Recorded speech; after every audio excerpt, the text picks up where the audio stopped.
What's up? This is the Too Tall Sports Podcast. Welcome back for another great episode. Today, my guest is Tyler Matzek. He is a former first-round pick of the Colorado Rockies back in 2009. He's an Orange County guy, went to Capital Valley High School, one of my rival high schools. He was in the big leagues in 2014. Had a kind of a breakdown mentally, and then came all the way back this past year with the Atlanta Braves and was pitching in the playoffs and in the National League Championship Series against the Dodgers, and he did really well. He had an amazing high school career and forego going to college and had a great baseball career as well after that in professional baseball. So really cool episode about a comeback story, and he was great. So hope you enjoyed the episode with Tyler Matzek. As always, you can follow the show at Too Tall Sports Podcast. You can follow me on Twitter at Too Tall Sports. If you want to check me out on YouTube, just type in Too Tall Sports Podcast. You can watch all the interviews there. We do video and audio, so you'll get this recording on both. If you're on Apple Podcasts, please subscribe, rate, and review. Scroll all the way down wherever you can and find those stars. If you could hit 5 stars, that would be awesome. I need some more exposure here for the show, and it would really help. So thank you very much. We're available on Amazon Music, Pandora, wherever you get your podcasts. We're there, Spotify. Check it out whenever you can. Once again, the show is Too Tall Sports Podcast, and hope you enjoyed the episode with Tyler Matzek. I'll see you on the other side. Too tall.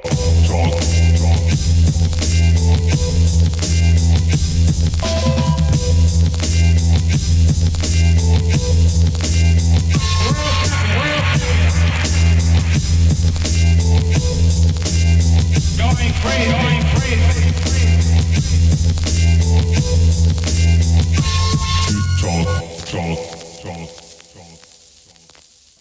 All right, welcome back to the Too Tall Sports Podcast. My next guest is a relief pitcher for the Atlanta Braves. He was drafted 11th overall by the Colorado Rockies in the first round of the 2009 MLB draft.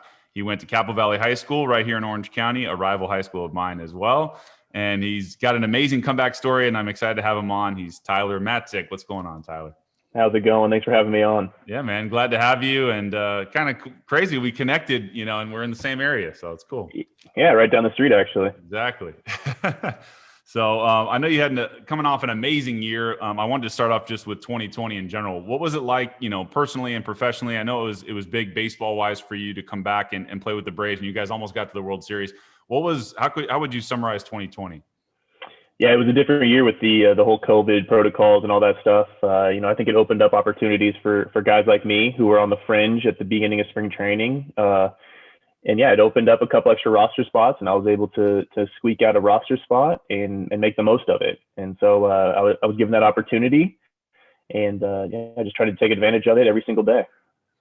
And as far as like the team, I mean, what was it like playing in the playoffs last year and everything? Just, you guys were obviously up 3-1. It was close. So, and you pitched a lot. So what do you remember about that series? I remember it being a great series. I really thought we had it. When we were up 3-1 in the series, I was like, oh, we got this, guys. Like, all we got to do is win one. How hard is it to win one game? And, things just didn't go our way. Ball didn't bounce our way.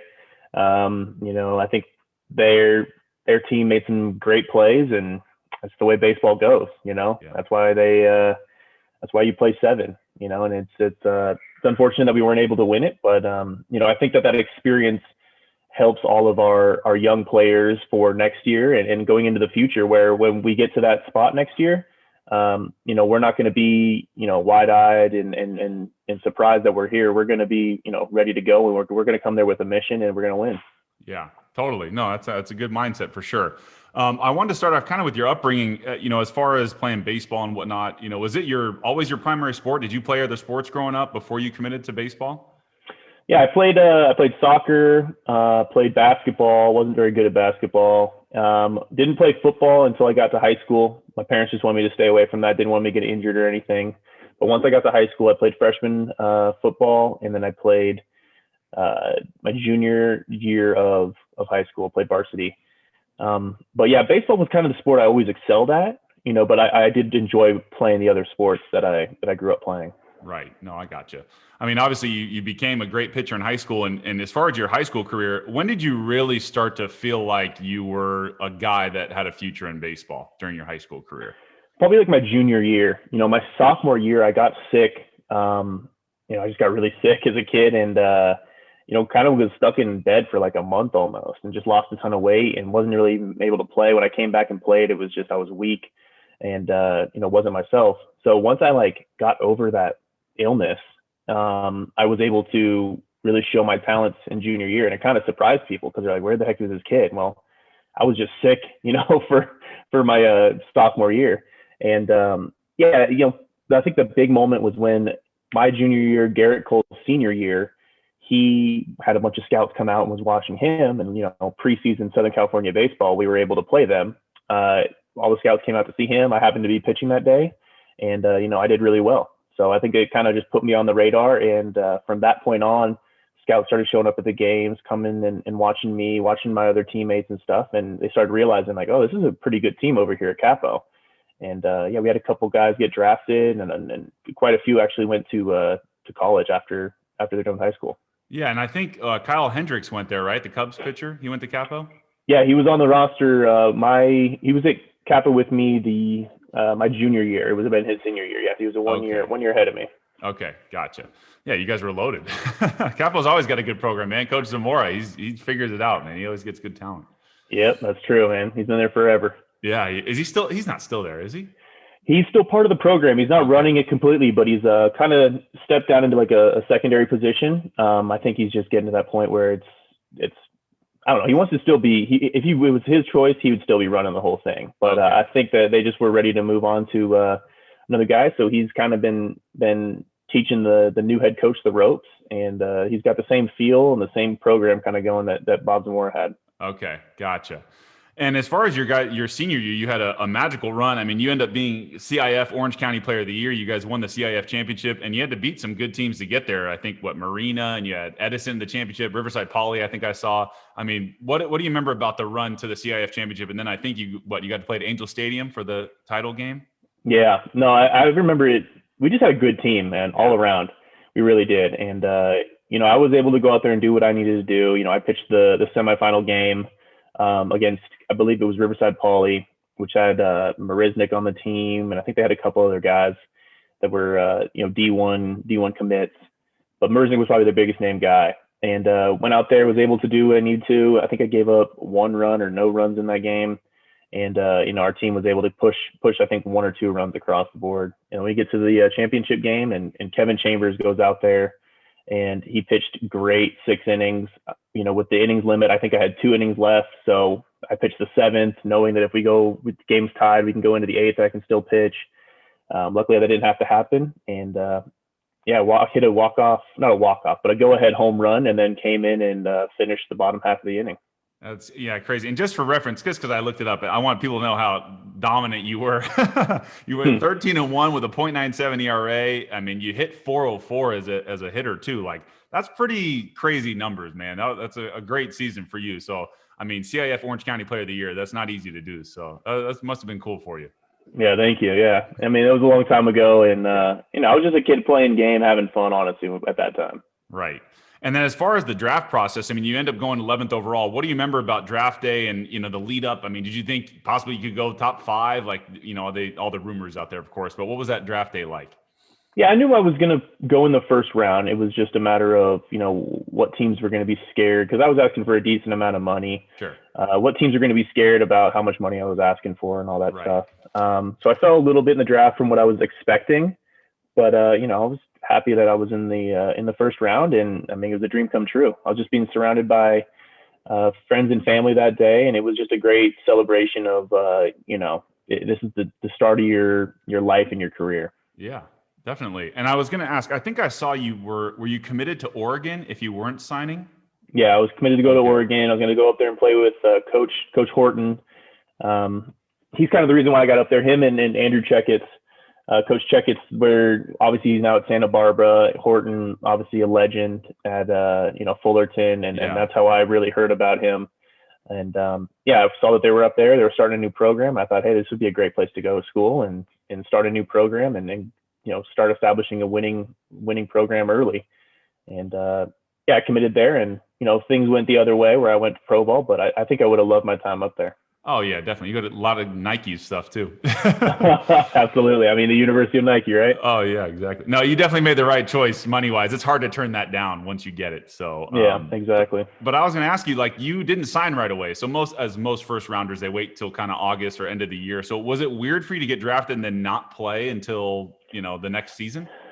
Yeah, I had fallen in the draft, and because of the money, and then guys were just like, we don't think you're worth that much. I was like, okay, that's fine, but I'll go to school. I have no problem going to school. I'll take the Garrett Cole route where I'll be picked in the mid first, and if I don't get the money I'm asking for, I'll just go ahead and get drafted in a couple of years. Right.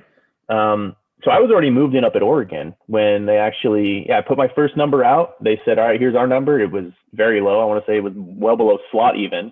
Really? Yeah. And I was just like, well, then I guess I'm going to school. So I got all my classes, got everything. I moved up there, had roommates, was ready to go to school, and missed my first class because I didn't want to have any like eligibility issues. But yeah, they ended up calling me 30 minutes before the deadline, and we just hashed out a quick deal, and that was it, man.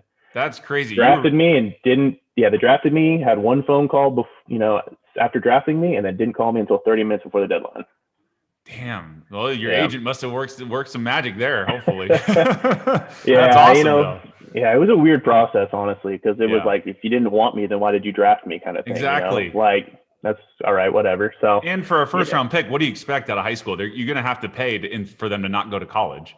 Yeah, exactly. Yeah. It wasn't like I was a senior sign out of college. Right. It was. I'm more than happy going to school. It's going to be the University of Nike and a new program, and I would be playing from day one. So it would have been fine up there for me to go. And I don't know, man. They wanted to, I guess, play hardball. Yeah, I know. They always do that. Yeah. So you had a long layoff a little bit after getting signed, but you end up in 2010, you start the season, I think, in Asheville, North Carolina. So your first pro ball season, you're the first rounder. You're not even 20 years old yet. What was that like in your first, you're away from home, even though you're already moved in Oregon, but this is like, professionals playing with, salty older dudes. What was that like for you? Yeah, if I remember correctly, my statistics were like pretty good. Oh yeah, you had a good year, I think. Yeah, I walked away from that year not happy, and I think it was this misconception that it was going to be easy like high school, where I was going to have a sub-1 ERA, hit 400, and like, it's just I'm better than everybody else kind of thing. And then I got there and it was not like that. And, I was walking away, even though being successful, I was walking away with a negative mindset that I'd lost. And I think that just over time, wore on me, and I just got worse and worse from that point. But I mean, 2010, if you look at it, it was a fine year, and it just I wanted to do better, and I just beat myself up over it. So overall, I mean, it was an okay year, and if I could go back and change one thing, I would have changed my mindset that I had after each game. Yeah. I mean, you're facing guys that are a little bit older, probably, that, it's wood bats. It's a little bit different, and I don't know, but yeah, and some of these guys have a plan, but not really, I guess, at that level. But yeah, but I mean, yeah, your talent definitely, overwhelmed them. And even I was looking, the next few years, you were an all-star a couple times, and even an organizational all-star as well. So you still you still did pretty well in the minors, even with that mindset. So what do you remember about those years when you're still like, your numbers were good, but like, do you remember those next few years in the minors? Yeah, I mean, I had a couple hiccups and speed bumps, but overall, once I got to the point where it was like, hey man, just go out there and have fun, baseball became a lot more simple, and that's what I took into those years. It was about getting to have good relationships with your teammates, and being able to show up at the ballpark and have fun every single day and enjoy showing up at the baseball field. Right. That allowed me to go ahead and have the best product on the field. Okay. And so that was kind of the mindset that flipped for me. It wasn't like a job. It's more like, hey, just go have fun, man. What were you doing in high school? It was fun. And that's the same thing you should be doing in pro ball. Right. And I saw that you got to play in the fall league, so in Arizona Fall League with all the other prospects and, top prospects in their organization. What was that experience like for you playing against the other, top guys in their respective organizations? Yeah. So I got to be a reliever, and I'd been a starter the whole time in the minors. Yeah. But being able to come in and be a reliever and, face these guys that were all highly touted, it just showed that I was able to do something that I could go out there and and be successful against these guys. Everybody was talking about this guy, that guy being the next best player, blah, blah, blah. Right. And then having them on the field or having them in the box, facing them and being successful against them is obviously a huge confidence booster. So, I just enjoyed the competition of being able to face the best. I think that's what all, athletes want to do. They want to go up against the best. And, I was fortunate enough to be in the league where that's what they were trying to do. Right. And I actually did something similar. I went from starter to reliever later in my career. What was that transition like for you? It's definitely a different mindset. You got to be ready to go, every day or every other day. Was it hard for you, or did you kind of like that transition from starter to reliever? I kind of liked it, honestly. Yeah. I think it was less stressful, more just aggressive. And I think that when I'm more aggressive, I just play better. Yeah. It takes me out of a timid mindset and more into just, hey, it's time to go, grab the ball, let's get after it. And, I think mentally it just was better for me. Physically, I think I got the repertoire to be a starter. Yeah. But mentally it was just grab the rock and let's get after it. Yeah. So I like that a little bit more. I was gonna say, I'm sure your velocity climbed a little bit as a reliever too. Yeah, a handful of miles an hour for sure. Being able to come in and just let it eat. Exactly. Yeah. And so the following year in June, in 2014, you get called up to the big leagues, and you had a great debut, of course, against, ironically, the Atlanta Braves. What do you remember about that day? Yeah, so they called me up like 2 or 3 days before, and just being in the stadium with all those fans and everything, like before I even started, I was just looking around like, gosh, man, this is so cool. Yeah. Can't wait to get out there. And so, I'd gotten a little bit of experience when I was in spring training that year, facing guys and realizing like, hey, like, these guys, these big name guys, they're just like the AAA hitters, maybe just a tick better. Yeah. But I'm a tick better than those AAA hitters. So, I think I'm going to be a fair competition. So it was the seeing that, hey, it's still baseball, that kind of surprised me. And then, after 2 or 3 innings, realizing like, hey man, like I'm facing Freddie Freeman and I'm not outmatched, and I don't think he is either, but it's a fair match and he's one of the better hitters in the game. I think I can do this. And so I was just able to go out there and just have fun and be competitive, knowing that, hey, my stuff deserves to be here. I belong here, and let's show everybody that, why I believe that. Yeah. Now, as far as mentally, I mean, how was everything for you at that point? Did you feel like you were, a good for you're going to be in the rotation, you're going to be a guy long term? Where were you at after that 2014 season, going into 15?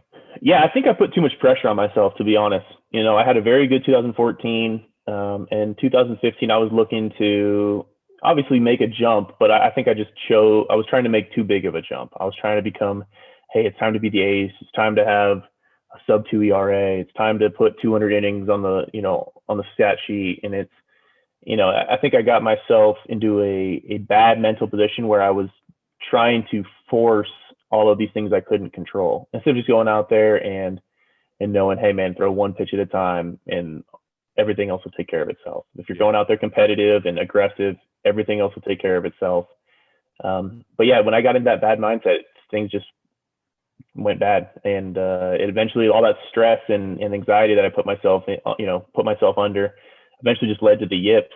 And 2015 got the yips and just could not throw a strike to save my life. It was kind of brutal, man. It was a very, very dark time. And it was in spring training that I really got the yips and just could not throw a ball. Throwing the ball behind right-handed hitters as a left-handed pitcher, throwing balls straight to the backstop. It was not pretty. It was very ugly. It was a dark time. But I will get to that in a second. But you were still in the big leagues though in 2015 for a little bit, right? Yeah, I was. Yeah, okay. Yeah, I was struggling, battling, just trying to throw pitches over the plate. Yeah. Velo dropped down. I was kind of just lobbing it over. Yeah. I think the organization was just hoping that something would change. Nothing really did, but I think they were just hoping. I think they gave me a handful of starts up there just to, maybe he'll figure it out kind of thing. Right. And I think when I saw you went down to AAA and then you end up having surgery at the end of the year, I didn't see what kind of procedure you had, but what was that also just from you're changing your arm angle, like just all that stuff? No, see, I don't know where this comes from. I never had surgery. That's the thing. I saw that online. I was like, I wonder what happened. Yeah. No, I know. I never had surgery. I mean, you're not the first person to ask me this. Like everybody asks me this and they go, so how was your surgery? I was like, surgery? I've never had surgery. No, I man, should have known because they never. it was my head. Okay. That's what it was. I needed my head to be fixed. You know what I mean? So I think people just thought that I stepped away from the game and they thought it was an injury because there's a big gap in my stat sheet on when I didn't play. Right. So I think they think that it was an injury time, but Okay. really I stepped away from the game for a little while just to get my head right. Yeah, I think I saw in 2017 you didn't play at all that year, right? Yeah, I got released in 2016 from the Rockies. Okay. 2017 went to spring training with the White Sox, and then they released me there. And I was sitting there going, "Oh, I'm a previous first rounder. Somebody's gonna pick me up. Somebody's gonna pick me up. I don't need to go indie ball. Somebody's gonna pick me up." And nobody ever picked me up. Nobody called. Nobody did anything. The agent stopped talking to me. Wow. All that stuff. Previous first rounder, and the agent wouldn't even pick up my phone calls. So, but I'm trying to ask, like, "Hey, have you talked to anybody?" So I was just like, "All right, well, I guess I'm on my own." And 2017, at the end of the year, Michael McHenry, my catcher when I was in Colorado in 2014, he said, "Hey, man, I need you to come out to Nashville. We're going to fix you." And I was like, "Okay, sounds good. If you think you can fix me, I'm more than happy to come out there." He introduced me to a buddy of his named Jason Kuhn, who was an ex-Navy SEAL. And that time I spent with Mike McHenry and Jason Kuhn changed my life 100%. It put in the right direction. I started taking responsibility for my own career, my own life.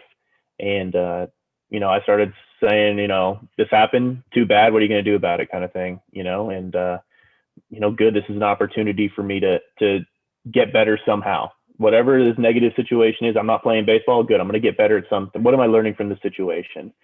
And, just meeting those guys and working with him allowed me to go out there, suck it up, put the ego aside, go down to indie ball, go down to a league. It was almost like a men's league where I had to pay $3,000 to go play in it for a month. And I just said, all right, whatever it takes, man, whatever it takes for me to get back into the game of baseball, I'm going to do it. And that's what I was able to do and kind of put the ego away and just got after it. So was it sports psychology they were working on with you, or were you throwing with them or just doing mental work with them?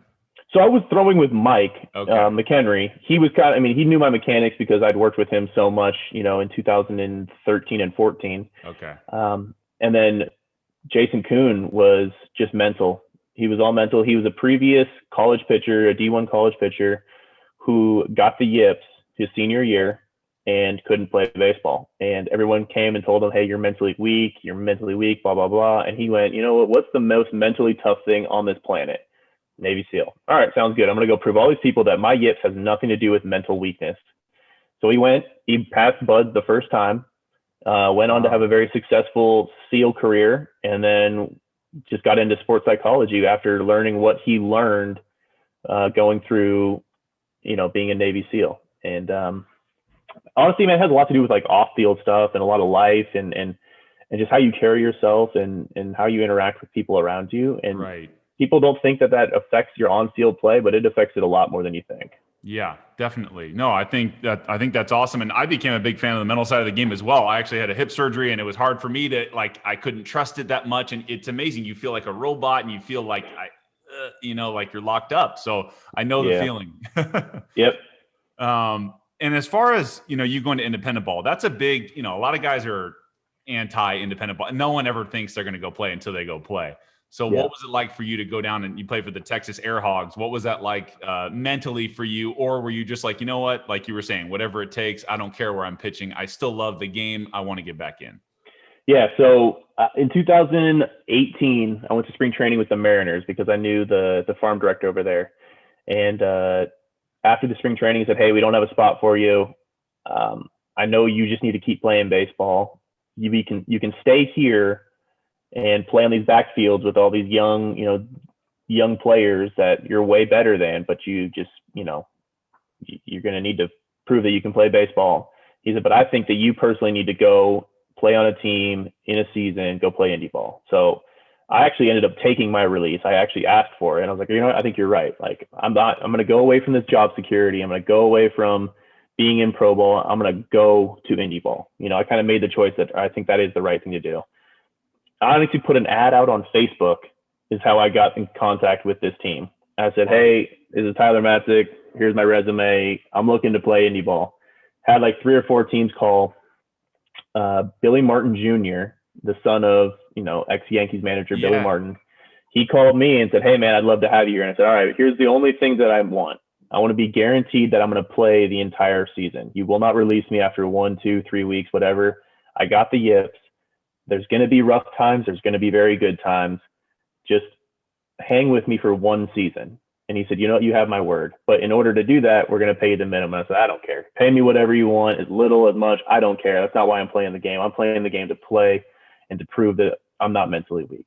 Right. He said, "All right, we got a deal." So I was under there for a minimum. It opened him up. He was fine. If I can get an ex first rounder for a minimum pay, that sounds good, whatever. Yeah. And so he stuck by his word. There was times when I was pitching in indie ball that first year where I was throwing the ball 82, 83 miles an hour, lobbing it into the zone, throwing balls to the backstop if I tried to put anything on it, couldn't get a hitter out, throwing 15, 20 balls in a row.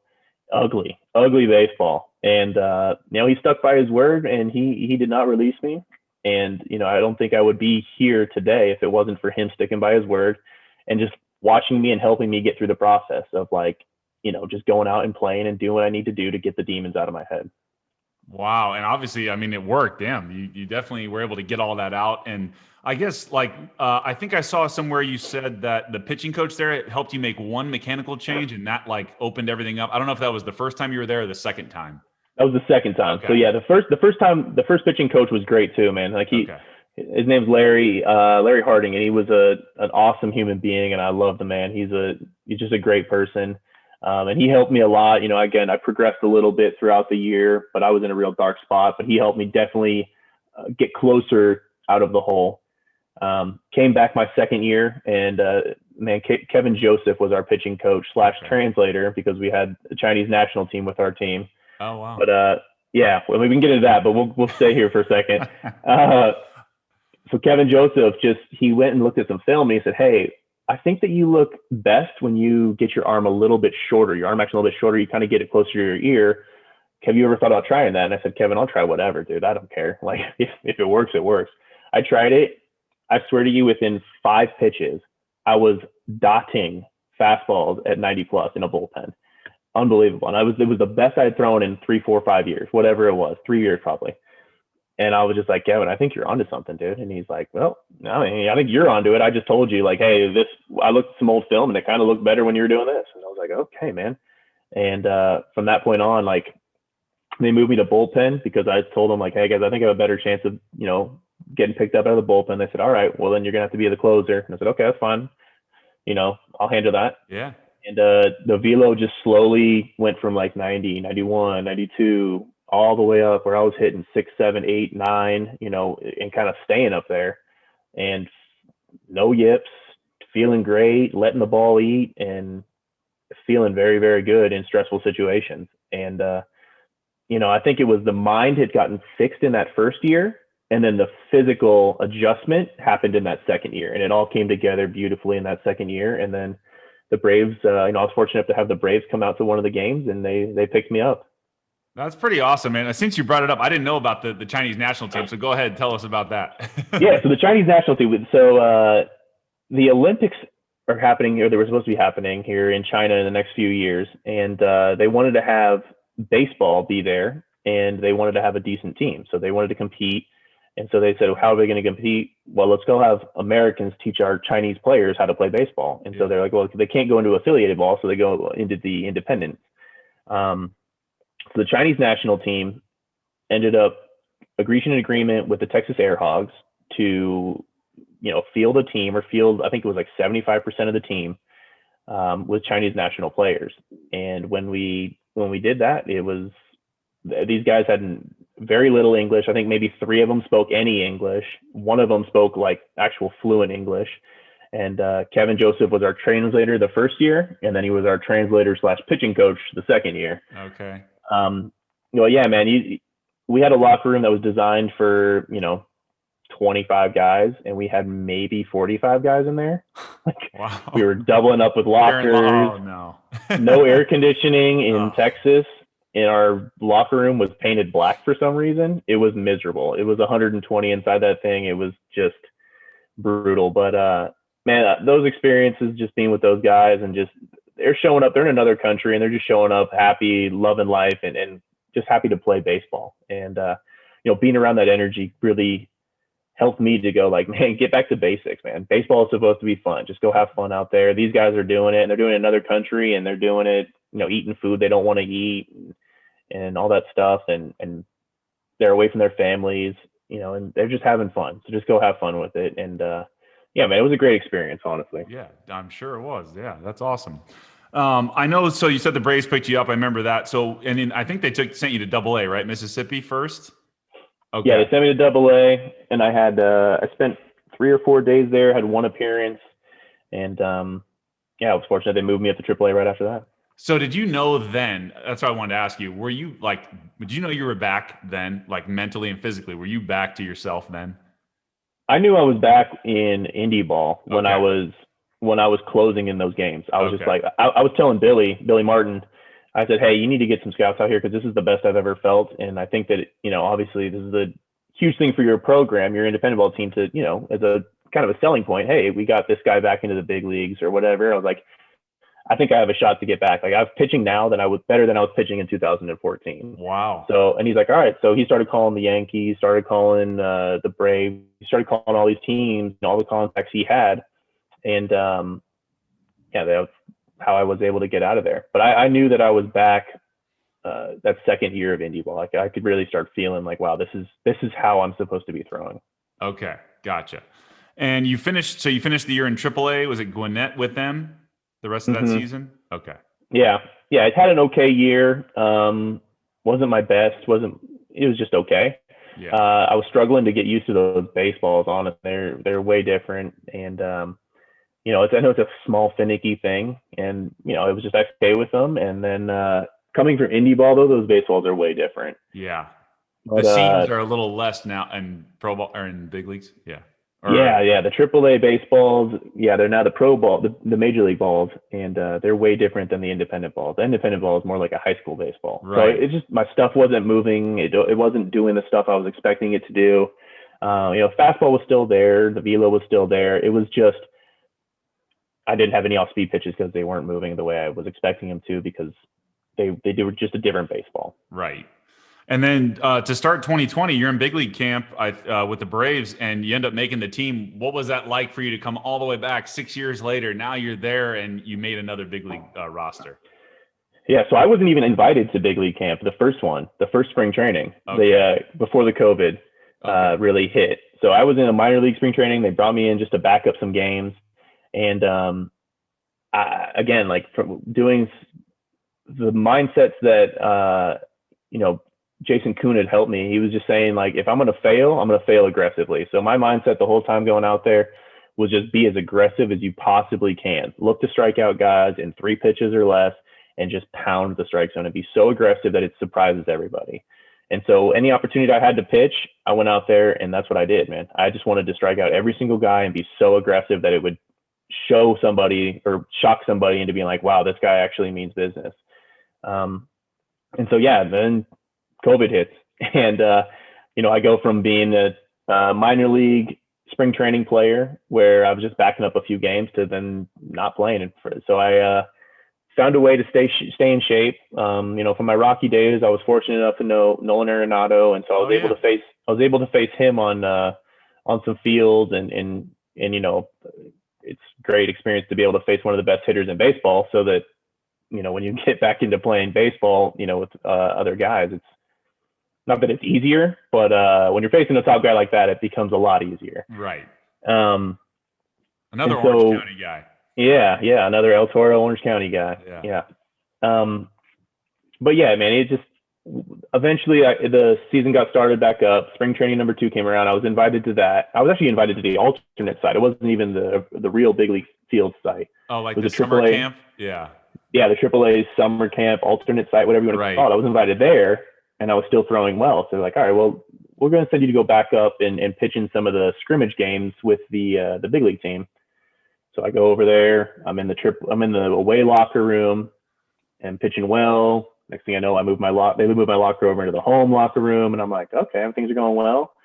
And then it's the day to decide on who makes the team, and they're still trying to figure out roster spots and all this stuff. I'm not on the 40 man, so I'm like, there's no way I'm not going to make it, but it'd be cool if I could, whatever. And then Alex gives me a call and goes, hey, I just want to let you know you made the team, and we're as surprised as you are, but we're ready for you to become a Brave and come out here and play for us. And I was like, dude, I'm pumped. At that point, that was more shocking to me than being drafted, than making to the big leagues.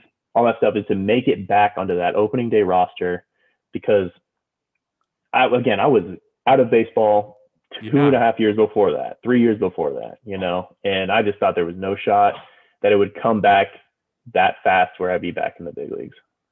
That's amazing, man. That's awesome. So yeah, good for you on that. And all these teams, even the Rockies who let you go, which I'm sure was hard for you. And then all these teams you tried, and then they kept passing you up. And then finally somebody gives you the shot and you were still young. I'm like, you just turned 30 a couple months ago. Yeah. You're still young. So you got plenty left. Yeah. I was lucky enough, again, being drafted in high school, really helps that. So, right. I mean, I've been playing baseball. I've been playing pro ball for, 10, 11 years now. And, I'm still only 30 years old. I like to play till I'm 50. So still got some time. I wanted to ask you about Walt Weiss, who was a coach with the Rockies, and then he's now the bench coach with the Braves. So I just wanted to see, I saw he had an article where he's very proud of you. He thought, very highly of you and was happy to see you back in the big leagues. What's your relationship with Walt Weiss? Walt's a great man. That's what he is. He's just a fantastic guy. He's always got your back. And he honestly would always check in with me every once in a while, just say, hey, Matt, just thinking of you. Hope everything's going well. And yeah, man, he's just a great human being. And I loved playing for him as a manager. He was always a straight shooter and would tell me, hey, we need you to get better. We need you to do this, or, hey, you're doing great, and, keep doing what you're doing. And that's all you can ask for in the game. It's just an honest man, and that's what he was. And so when I saw that he was with the Braves, I was like, hey, that's fantastic. That's awesome. It's a winning organization. And, I was glad to see that he was still in the game of baseball after he got done with Colorado. And, when our stories collided back at the Braves, it just felt right, honestly, and it was just great to see a familiar face in Walt, and then also in Eric Young, the first base coach. He wasn't able to be with us this past year with some health concerns with COVID, but seeing him during spring training, it was just, they're two great people that I loved having, when I was over with my time with the Rockies. Yeah. And do you still think it's weird that your first game was against the Braves and now you're with the Braves in the big leagues? Yeah, I know. I was kind of nervous, but I want to say like maybe the second or third week of the season, I went up to Freddie and said, hey, Freddie, a little fun fact, but you were my first strikeout. And he's like, what? No way. And I was just like, yeah, man. He's like, was it a strike? And I was like, it was a borderline slider. He's like, yeah. I probably argued with the umpire, and I was like, I think you did. And he's like, yeah, no rookie should be getting a borderline called on me. And I was just like, yeah, you're right. I know. Actually, yeah, it's a little weird. Yeah, that's a perfect segue. I was going to ask you about Freddie Freeman. What's it like? He's a lot of people respect him in the game. And do you think he gets enough appreciation in baseball? I think he's just a great human being. He's a great person to sit down and have a chat in the locker room. He's pretty quiet, and then when you talk to him, he's more than happy to open up and let you into his world. And for a superstar player like he is, he's a great teammate. I've been around some teammates that are amazing players, but they're kind of just quiet in the locker room, kind of do their own thing. Freddie's always looking to engage with his teammates and get to know them on a personal level. And I think that's why all the players love playing with him on the field with them. Yeah. I mean, Atlanta's got a lot of young stars. One of them, of course, is Ronald Acuna Jr. That guy, he's got some pop, man. What was it like to watch him play this year or be on the same team as him? I think the most amazing thing is to watch his BP, honestly. Yeah. His right center power is ridiculous. You sit there and you're just like, my goodness, like this guy is unbelievable. I see what everybody sees in this guy. Right. And then he goes out on the field and he does it, and he matches it up with speed and solid defense. And you're like, wow, this dude's the real deal. And, I just hope that he stays healthy and he's able to go ahead and be the superstar that he's going to be, because that's what I see for him, man. I see him being a top 5 player in the league. I mean, if he's not already knocking on that door, he's going to bust right through it. So I think that he's one of the best players in the league. And, he's young. I think he's 22 now. Like he's just getting into yeah, it's crazy. He's just now getting into like actually being a grown man playing in a grown man's game. Yeah. As far as the pitching staff goes, I mean, the starting rotation looked great in the playoffs, like Max Fried, and I'm blanking on the other guys, but Anderson, Wilson, yeah. Yes. What were your thoughts on the staff and the future of those guys with the Braves as well? I think we had a great staff last year. You know, there's not many teams that can have their ace go down and still make it to the divisional series, right? The championship series. I'm sorry. Yeah. You know, we after losing Soroka, we're like, oh boy, like we were already pretty short on our starting staff. You know, we had Felix opted out, Cole was struggling with some injuries, and so we were looking at it like, man, who else do we got? And then the young guys stepped up and did what they needed to do. We went and picked up a couple other guys as well, but our young guys were able to pitch in big games and have big performances. And yeah, we just kind of managed as a bullpen / starting rotation. And when we got our number called to pitch an inning, we went in there and did it, whether it was starting a game or coming in the last inning. And it's just how it was. I mean, like, for example, when Minter came out there in the championship series and he went out there and they were just saying, hey, go get one inning, maybe two. And then dude went out there and struck out like 12 people in like 4 innings or something like that. Something crazy. He struck out everybody. Yeah. And, it's performances like that where it's just like, give me the ball and we'll get after it. And that's just how our pitching mindset is on the starting side and the relief side. Yeah. I wanted to ask you about facing the Dodgers. What was it like to face that lineup? I know you did very well, but I'm just saying as a whole, what did you see from those guys? Yeah, they're good hitters. If you make your pitches, you're going to get them out just like everybody else. I think the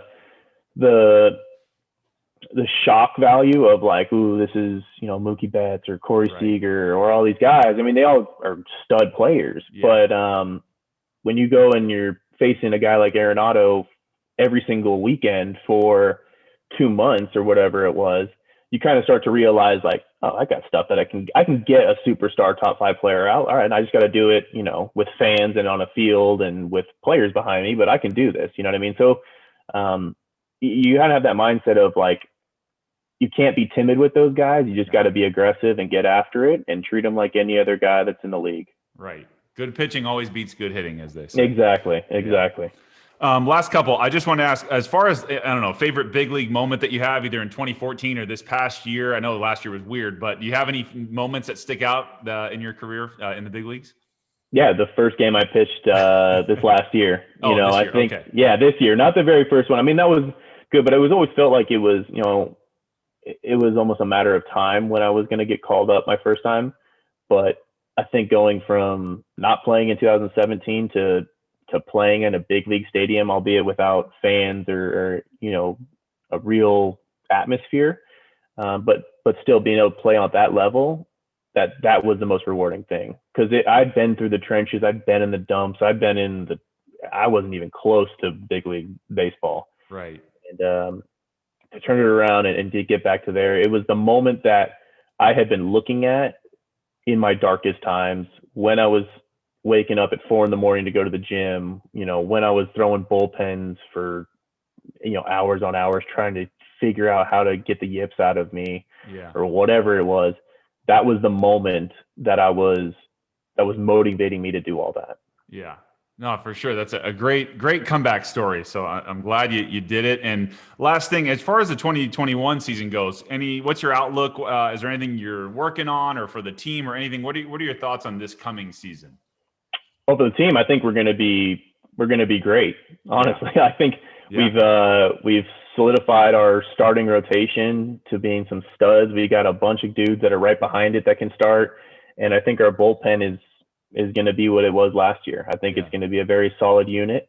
Obviously, what our bats can do. The boys can swing it. Losing Ozuna is a little rough, but I think the boys can pick it up and still put some runs on the board. But I look for us to do very well in our division this year. I think everybody else is playing catch up. You see the Mets making a lot of moves trying to play catch up. You see the Phillies that are trying to hang on to Real Muto to kind of play catch up.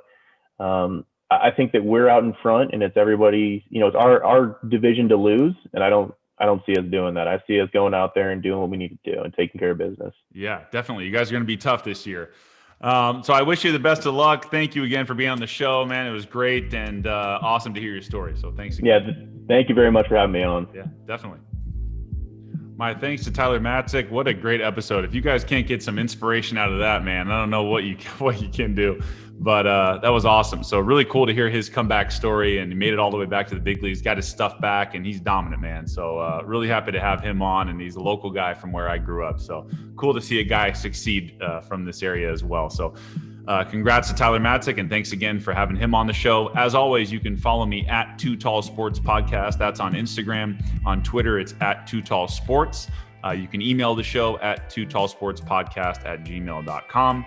You can always follow us on YouTube as well. Please subscribe and hit the bell notification there for every time we post an interview. All the interviews are on YouTube if you'd like to see them there. If you're on Apple Podcasts, please subscribe, rate, and review. I need those 5-star ratings and reviews. If you want to leave one, that'd be awesome. I'd really appreciate that to promote the show. We're on Spotify as well, Pandora, Amazon Music, pretty much wherever you get your podcasts, we're there. And we like to drop an episode every Thursday. So feel free to check them out. And I always love the feedback. So hit me up and tell me what you like, what you don't like, either one. I hope you get something out of it. So hope you enjoyed the episode today, and we'll see you next week for another great episode on the Too Tall Sports Podcast. Have a good one.